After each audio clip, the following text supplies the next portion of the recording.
Good morning, students. Before starting the today's portion, let's quickly revise the previous portion. We were studying about the major geographical division of India.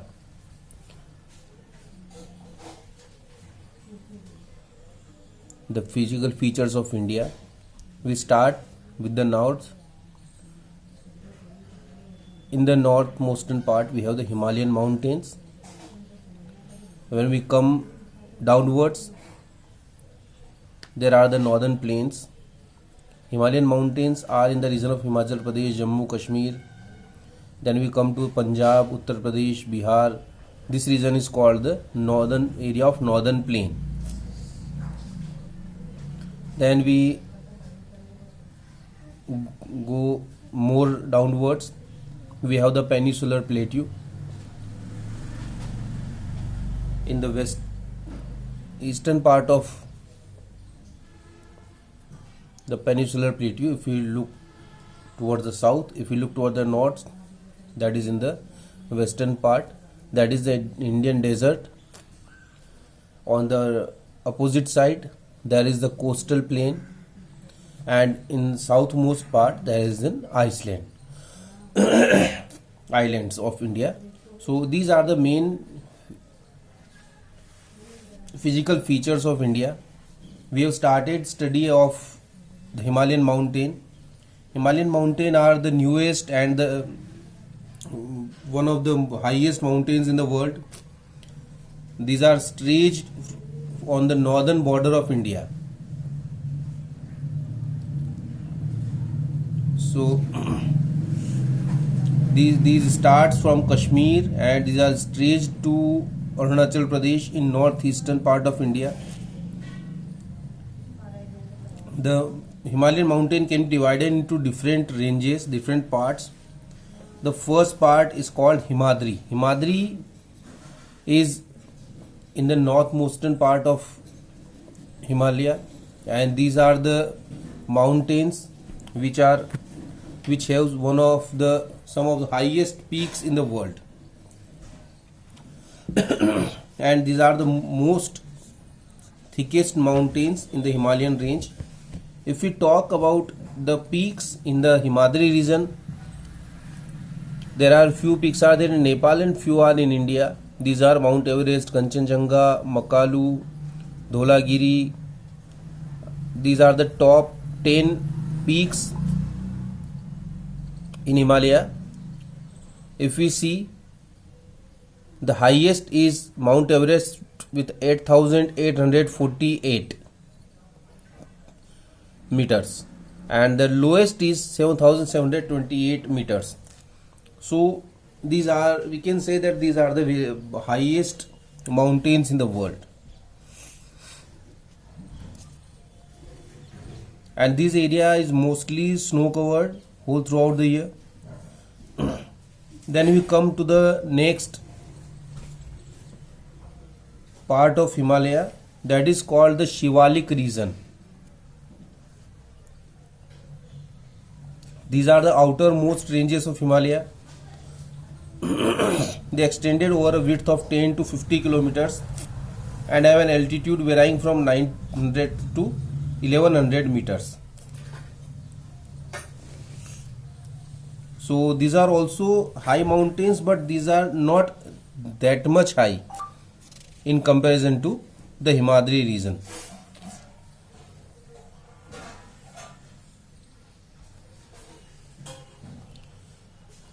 Beside the longitudinal divisions, the Himalayas have been divided on the basis of regions from west to east. Till now we have studied about the two divisions, that is Himadri and Shivalik. And if we keep this aside, Himalayas divided into longitudinal division and division on the basis of area as well from west to east. These divisions have been demarked by the river valleys, and this new division which we study from west to east, these are demarked by the river valleys. These are marked by river valleys.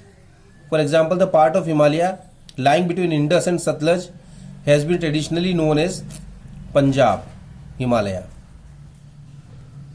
but it is also known as regionally as Kashmir and Himalaya from the west to east respectively. Just like if we talk about the region between the river Satluj and river Indus.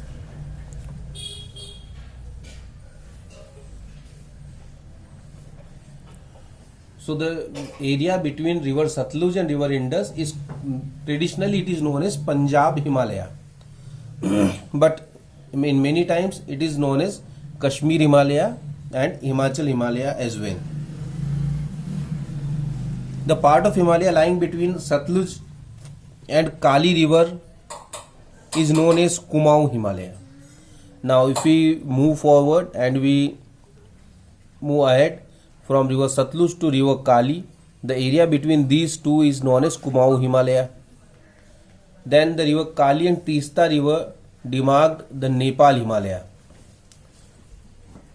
If we go more in the east, between river Kali and river Tista, there is Nepal Himalaya, which is a part of Nepal. Then between river Tista and river Dihang is known as Assam Himalaya. And if we go further, then there are many regional names as well. So there are many type of classification of Himalayas, many kind of names are being given to the mountain. The Brahmaputra marks the easternmost boundary of the Himalaya.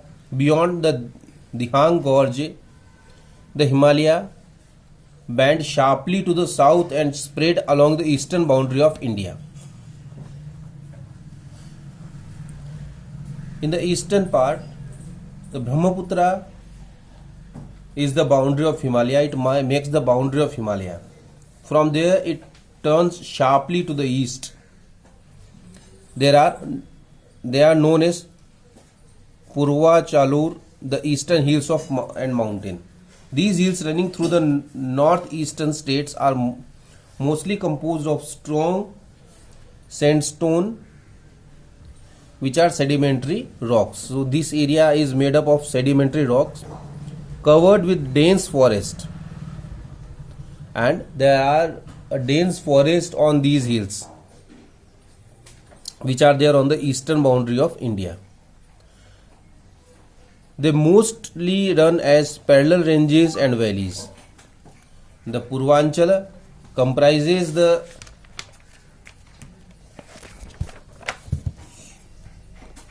Patkai Hills and Naga Hills and Manipur Hills and Mizo Hills. So these are the eastern part of Himalaya, which we can say the last boundary of Himalaya, and which covers the eastern boundary of India as well. So this is about the Himalaya. Now we talk about the second physical feature of India, that is northern plain. The northern plain has been formed by interplay of three major river systems, namely Indus, Ganga and the Brahmaputra, along with their tributaries. This area, the northern plain, was formed by the soil carried down by the main rivers of northern India. These are the Indus River, the Ganga River and the Brahmaputra River, and the tributaries of this river. All these rivers come from Himalayas and they carry a lot of good and healthy soil for the plants.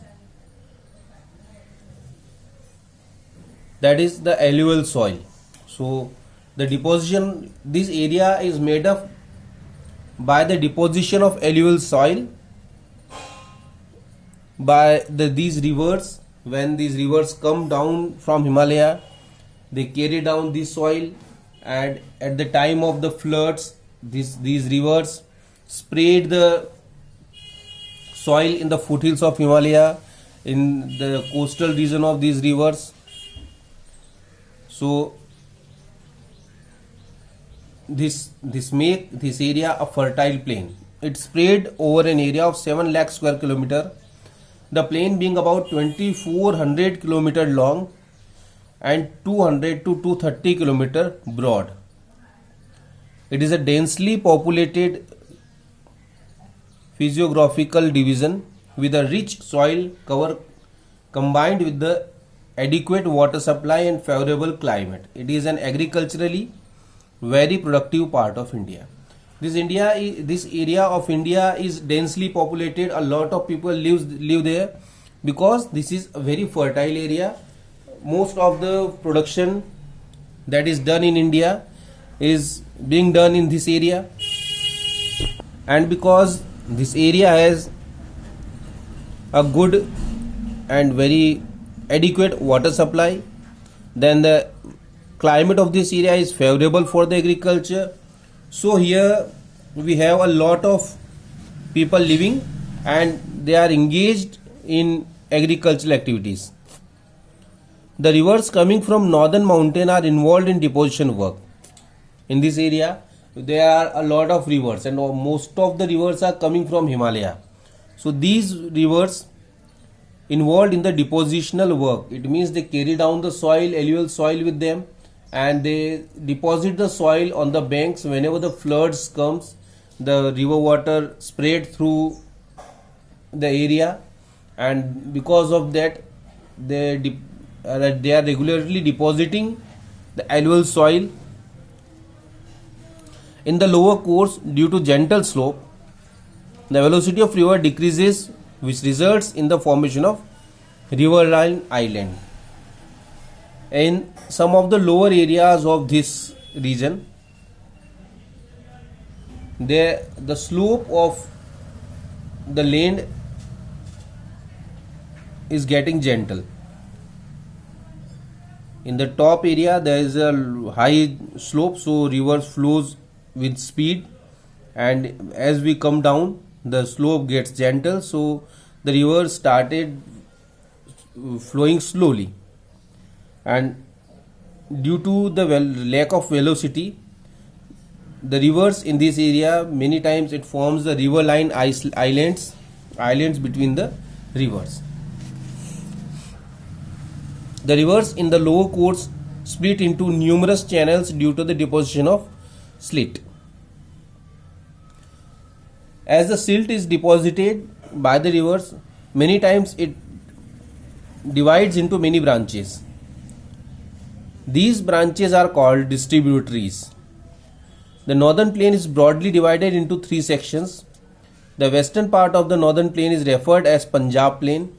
Now this northern plain, it is divided into three parts. First one is Punjab plain, the northmost area, which is lying into Punjab, formed by the Indus and its tributaries. This area is formed by the river Indus and the tributaries of river Indus. Then the larger part of this plain lies in Pakistan. That was also part of Punjab, but that part is in Pakistan. We have a very smaller part with us. The Indus and the tributaries like Jhelum, the Chenab, Ravi, Beas, Satluj originated in the Himalaya. This section of the plain is dominated by Doabs.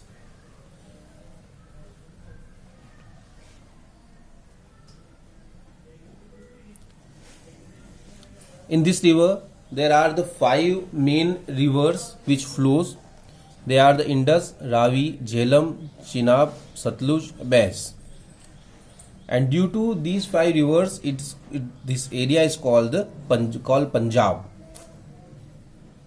In this area, there are many doabs. Doabs means two, abs means water. Because there are a lot of area in this region where 2 rivers meet at a place. So when 2 rivers meet at a place, that is called the doab.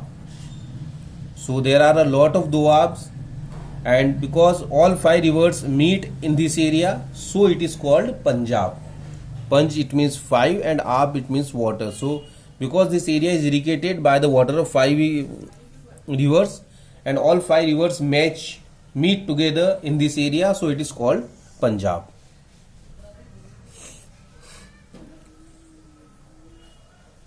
Then the second part, that is the Ganga plain. Ganga plain extends between Ghaggar and the Teesta river. It spread over the states of northern India, Haryana, Delhi, UP, Bihar, partly Jharkhand and West Bengal.